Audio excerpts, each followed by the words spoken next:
আজ সোমবারের দিনে বাড়াতে আল্লাহর দুটি নাম 100বার পড়ুন। 60 বছরের কবিরা গুনাহ মাফ হবে, গায়েবী সাহায্য আসবে, ঋণ পরিশোধ হবে, দোয়া কবুল হবে। সোমবারের দিন বরকতপূর্ণ একটি দিন, ফজিলতপূর্ণ একটি দিন, মাহাত্ম্যপূর্ণ একটি দিন, তাৎপর্যপূর্ণ একটি দিন। সোমবারের দিন আল্লাহ পাক রব্বুল আলামিনের পক্ষ থেকে অসংখ্য অগণিত নিয়ামত প্রদান করা হয়ে থাকে। সোমবারের দিন আসমানের সকল দরজা উন্মুক্ত করে দেওয়া হয়। সোমবারের দিন সারা পৃথিবীর সমস্ত আমলসমূহের রিপোর্ট পেশ করা হয়ে থাকে।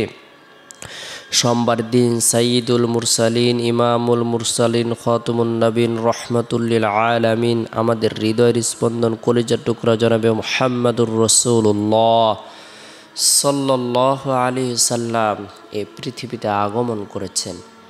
সোমবারের দিনটিকে স্বয়ং নবী করিম সাল্লাল্লাহু আলাইহি সাল্লাম গুরুত্ব দিতেন।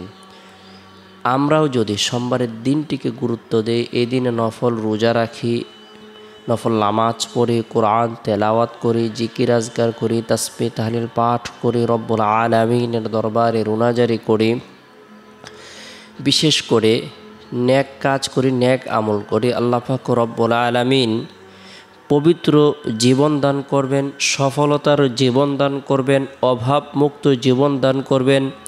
আল্লাহ তাআলা গায়েবী সাহায্য প্রদান করবেন। আল্লাহ পাক রব্বুল আলামিন সকল ধরনের চিন্তা ও পেরেশানিকে দূর করে দিবেন। আমরা প্রত্যেকেই চেষ্টা করব আমাদের সময় সুযোগ অনুপাতে নফল ইবাদত বন্দেগী করার জন্য। সোমবারের দিন ফজরের নামাজ সম্পূর্ণ করার পর আমরা যারা কোরআন পড়তে পারি, আমরা কোরআন তেলাওয়াত করব। কেননা যে বান্দা অথবা বান্দি কোরআন তেলাওয়াত করে, আল্লাহ পাক রব্বুল আলামিনের খাস লোক হিসেবে তারা পরিণত হয়ে যান।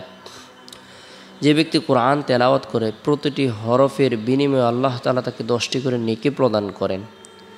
কোরআন তেলাওয়াতের দ্বারা ফেরেশতাদের শ্রেণীভুক্ত হওয়া যায়। কোরআন তেলাওয়াতের দ্বারা কিয়ামতের দিন কোরআনের সুপারিশ পাওয়া যায়। কোরআন তেলাওয়াতের দ্বারা জান্নাতের উঁচু স্থান পাওয়া যাবে। কোরআন তেলাওয়াতকারী বিশেষ সম্মান লাভ করবে। যে ব্যক্তি কোরআন তেলাওয়াত করবে, আল্লাহ পাক রব্বুল আলামিন তার মাতা পিতাকে নূরের টুপি প্রদান করবেন। যে ব্যক্তি কোরআন তেলাওয়াত করবে, আল্লাহ পাক রব্বুল আলামিন তার অন্তরের যে মরিচা রয়েছে, জং রয়েছে, সব কিছু দূর করে দিবেন। কোরআন এমনই একটি ইবাদত, যে ইবাদতের মাধ্যমে আল্লাহ পাক রব্বুল আলামিন ব্যক্তিকে সম্মানিত করেন, মর্যাদা প্রদান করেন। আল্লাহ তাআলা কোরআনের বরকতে অসংখ্য অগণিত অযোগ্য ব্যক্তিকে আল্লাহ পাক রব্বুল আলামিন যোগ্য বানিয়েছেন। আল্লাহ তাআলা উঁচু মাকাম প্রদান করেছেন। আমরা যদি কোরআনকে আঁকড়ে ধরি, কোরআন তেলাওয়াত করি, কোরআন তেলাওয়াতের ইহতেমাম করি, পরিবার পরিজনদেরকে কোরআন তেলাওয়াত করার ব্যাপারে উৎসাহ প্রদান করি, আল্লাহ তাআলা সাকিনা বর্ষণ করবেন, আমাদের সকল ধরনের পেরেশানিকে দূর করে দেবেন। হযরত উসমান রাদিয়াল্লাহু তাআলা থেকে বর্ণিত, রাসূলুল্লাহ সাল্লাল্লাহু আলাইহি সাল্লাম ইরশাদ করেছেন, তোমাদের মধ্যে সর্বোত্তম, সর্বশ্রেষ্ঠ, সর্বোৎকৃষ্ট ওই ব্যক্তি যে কোরআন নিজে শিক্ষা করে এবং অন্যকে শিক্ষা দেয়। কোরআন নিজে শিখে এবং অপরকে শিক্ষা দেয়, সে ব্যক্তি সর্বোত্তম। সুবহানাল্লাহ, খায়রুকুম মান তাআল্লামাল কোরআন ওয়া আল্লামা। আমরা কোরআন তেলাওয়াত করব। আল্লাহ পাক রব্বুল আলামিন প্রতিটি আয়াতের, প্রতিটি হরফের, প্রতিটি সূরার বিনিময়ে আল্লাহ তাআলা যে নেকি প্রদান করবেন। আল্লাহ তাআলা বলেন, মান জাআ বিল হাসানাতি ফালাহু আশরু আমসালিহা। যে ব্যক্তি একটি নেকির কাজ করবে, সে তার 10 গুণ সওয়াব প্রাপ্ত হবে। সুবহানাল্লাহ। অর্থাৎ কোরআন তেলাওয়াত করে আল্লাহ তাআলা 10 গুণ সওয়াবকে বৃদ্ধি করে দিবেন। অবশ্যই আমরা কোরআন তেলাওয়াত করব। আল্লাহ তাআলা আমাদের ঘরটিকে, বাড়িটিকে নূরান্বিত করে দিবেন, রহমত বর্ষণ করবেন। তাই আমরা গুরুত্ব সহকারে কোরআনের যতটুকু অংশ পারি আমরা তেলাওয়াত করব। অনেকে আমরা কোরআন ধারাবাহিকভাবে পুরোটা পড়তে পারি না।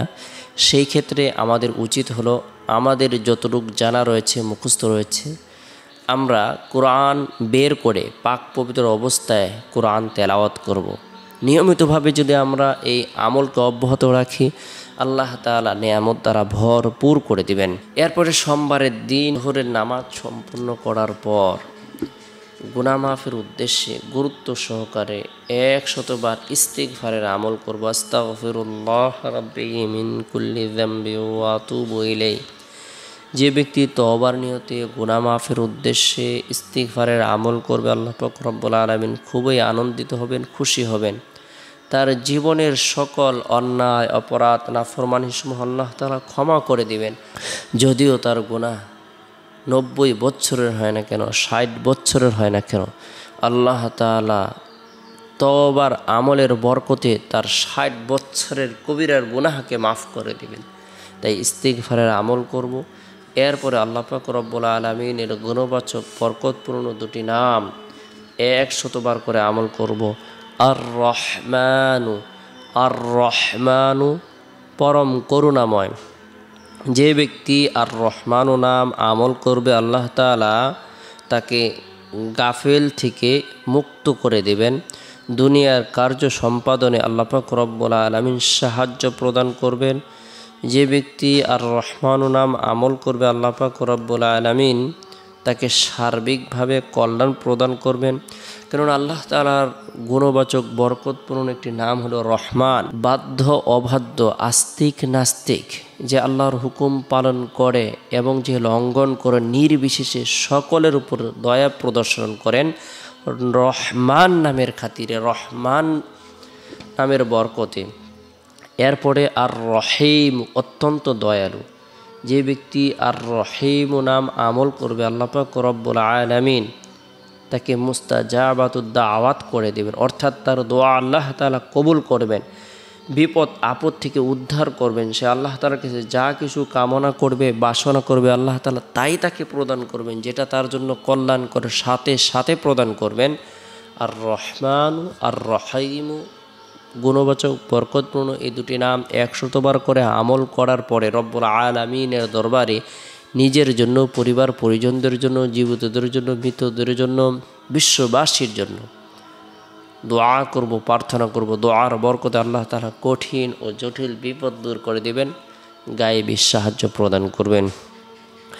এরপরে সোমবারের দিন আসরের নামাজ সম্পূর্ণ করার পর বিসমিল্লাহিল্লাযী লা ইয়াদুররু মা'a ইসমিহি শাইউন ফিল আরদি ওয়ালা ফিস সামাই ওয়া হুয়াস সামিউল আলিম। এই দোয়াটি 3 বার আমল করব। আল্লাহ তাআলা অনাকাঙ্ক্ষিত বিপদ আপদ থেকে বা মুসিবত থেকে নিরাপত্তা দান করবেন। এরপরে সোমবারের দিন শেষ হওয়ার পর যে রাত আসে, এই রাতটি হলো ফজিলতপূর্ণ একটি রাত। এই রাত হলো জুমার রাত। এ রাতে আল্লাহ পাক রব্বুল আলামিনের পক্ষ থেকে অসংখ্য অগণিত নিয়ামত প্রদান করা হয়ে থাকে বরকতপূর্ণ এই রাতে। বিশেষ করে এশারের নামাজ সম্পূর্ণ করার পর নবী সাল্লাল্লাহু আলাইহি সাল্লামের প্রতি মহব্বত রেখে, ভালোবাসা রেখে দুরুদের আমল করব 100 বার। আল্লাহুম্মা সাল্লি আলা মুহাম্মাদিন আবদিকা ওয়া রাসূলিক ওয়া সাল্লি আলাল মুমিনিনা ওয়াল মুমিনাত ওয়াল মুসলিমিনা ওয়াল মুসলিমাত। যে